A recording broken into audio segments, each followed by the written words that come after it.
Nestled within an irregular plot, the house was designed for a family of 4, its form dictated by the land's unique shape and the constraints of its borders. The building's exterior appears as a geometric anomaly, almost like an ancient rock unearthed from the terrain. At its core, however, lies a clear rectangular shape that defines the heated interior living spaces.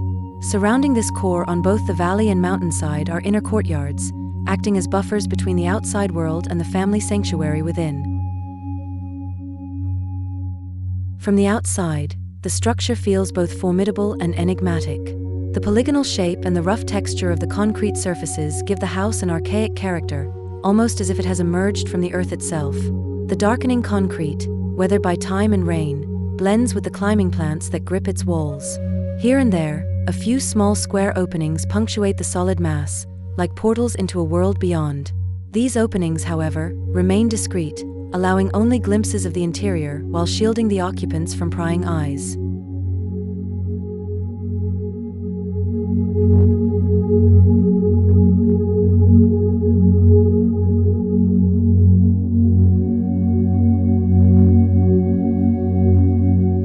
Inside, the living dining area with its open kitchen feels like an extension of the outdoors.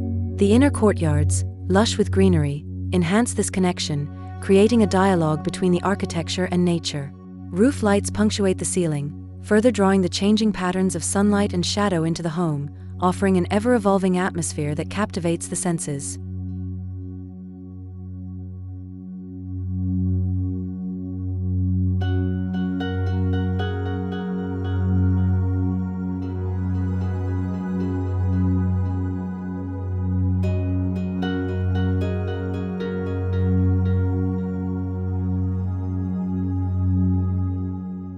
The house presents itself humbly to the private street that lies before it. To passers-by, it appears as a single-story monolithic entity, closed off from view. The only visible opening is a steel gate, leading to the entrance courtyard hidden beyond. A 3-meter-wide forecourt, paved with traditional natural stones and adorned with trees, bridges the gap between the street and the house. This modest space serves as a threshold, marking the transition from the public to the private realm.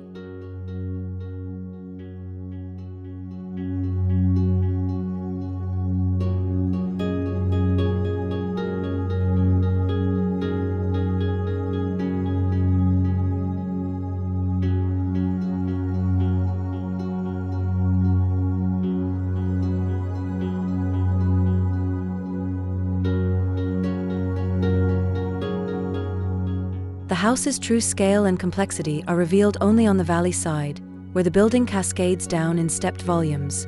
Designed on 3 levels, the upper floor serves as the main living area. Here, the entrance opens into a spacious living dining room with an open kitchen. 2 of the facades are completely closed, creating a sense of intimacy and protection, while the other 2 are entirely glazed, facing the courtyards on the uphill and downhill sides. The glass walls invite light and views into the living spaces, creating a seamless connection between the indoors and the natural environment.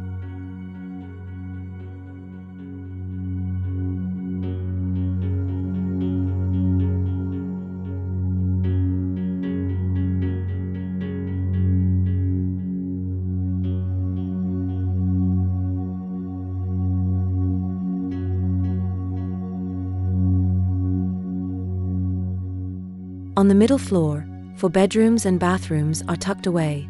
The natural lighting here is ingeniously ensured by the courtyards that extend towards the valley, drawing light into the deeper parts of the house. This interplay of light and shadow, openness and enclosure, continues to define the character of the home, creating spaces that feel both expansive and intimate.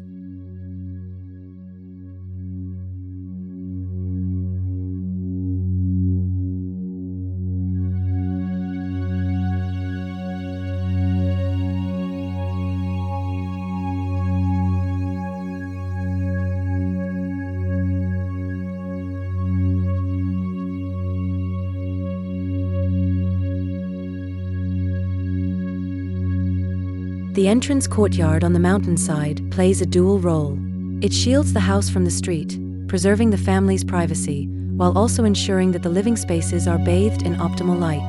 The closed walls of the lakeside courtyard act like mirrors, reflecting sunlight into the interior, illuminating the space with a soft, diffused glow.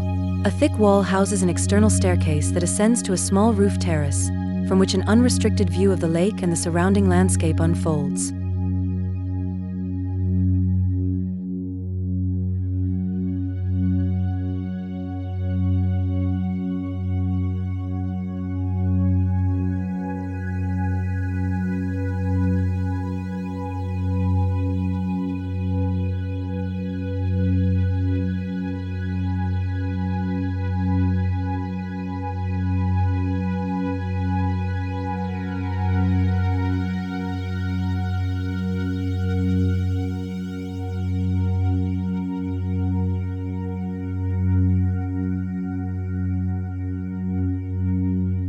The lowest floor serves a more utilitarian function, housing a utility room, storage, technical spaces, a secondary entrance, and an exit to the garden. This level, though less celebrated, is no less crucial to the house's overall design, providing the necessary support for the everyday life of the family.